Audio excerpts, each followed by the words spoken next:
Assalamu alaikum warahmatullahi wabarakatuh. Warroonni amantii biraa sashamaa harka fuunee baga nagaan gara chaanaalii Aziz Jaaluutti nagaan dhuftan. Egaa har'a jechuudha kan nuti waliin ilaallu akkaataa itti tiiktookii gubnu jechuudha. Akkaataa itti tiiktookii banatanii qabdan tokko yoo kan isin hin barbaachisu ta'e jechuudha. Iimeelii keessanirra gubdanii jechuudha. Tiiktookii haaraa biraa banachuu dandeessanii iimeelii sanaanii.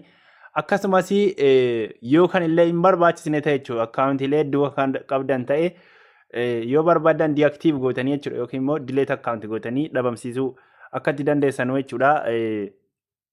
Isa kana kan waliin ilaalu ta'a jechuudha irraa.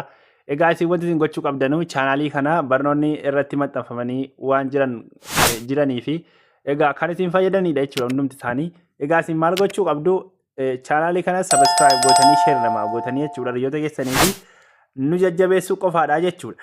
Egaa amma gamasumaanii gara barnoota keenyaatti deemna jechuudha. Egaa gama tiiktookii keenyaa dhufna jechuudha kabajamtootaa fi hordoftoota. Yeroo gama tiiktookii keenyaa dhufnee asiin jechuudha mallattoo piroofaayilii keenyaa kana gadi tuqna jechuudha. Mallattoo piroofaayilii keenyaa yeroo gadi tuqnee dhufne jechuudha sarara sadan kana hin tuqna jechuudha yeroo tokkoof. Egaa kabajamtoota fi hordoftoota erga gara kana dhuftanii akkaawunti bakka jedhu kana filattanii yeroo tokko hin cuqaastu jechuudha. Egaa kabajamtootaa fi hordoftoota keenyaa erga akkaawuntii bakka jedhu kana tuqannee dhufne jechuudha. Deactivate or delete account bakka jedhu kana yeroo tokkoof gadi cuqaasna jechuudha.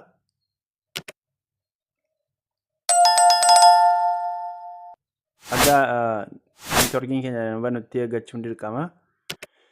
Egaa kabajamtootaa fi hordoftoota keenyaa as keessatti jechuudha deactivate account jechuun akkaawuntii keenya jechuudha toorarraa buusuu yookiin immoo akka namatti mul'anne gochuudha. Delete account isa jedhu kana jechuudha salamaffaa kana filannee yeroo tokkoo fi itti gadi cuqaasna jechuudha. Tuqattanii gara fuulduraatti yeroo deemtan jechuudha. Akka kanatti nuuf baasa jechuudha. Egaa nuti maal goona jechuudha isuma jalqabaa kanarratti jechuudha yeroo tokkoof itti gadi tuqxu jechuudha bakka kanatti. Erga kana yeroo tokko gadi tuqxanii kabajamtootaa fi hordoftoota continue bakka jedhu kana tuqattanii gara fuulduraatti deemtu jechuudha.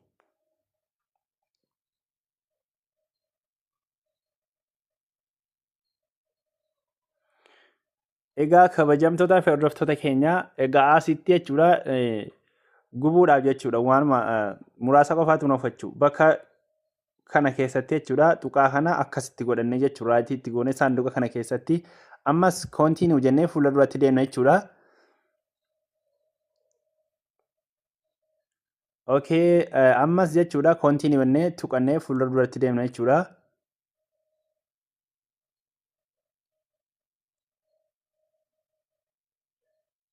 Egaa jechuudha iimeelii isin ittiin banattan sanatti jechuudha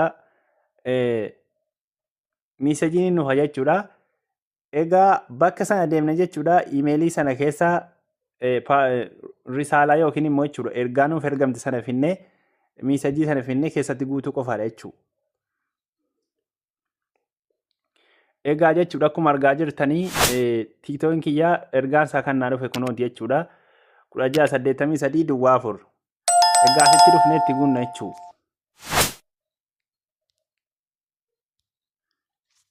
Delete account jennee isa jedhu kana jechuudha jennee hin tuqna jechuudha. Egaa delete bakka jedhu kana yeroo tokkoof hin cuqaasna. Account akkuma argaa jirtan jechuudha. Accountiin kun delete ta'eera. Egaa jechuudha akkaawuntii biraa ammoo yoo banachuudhaaf jenne jechuudha.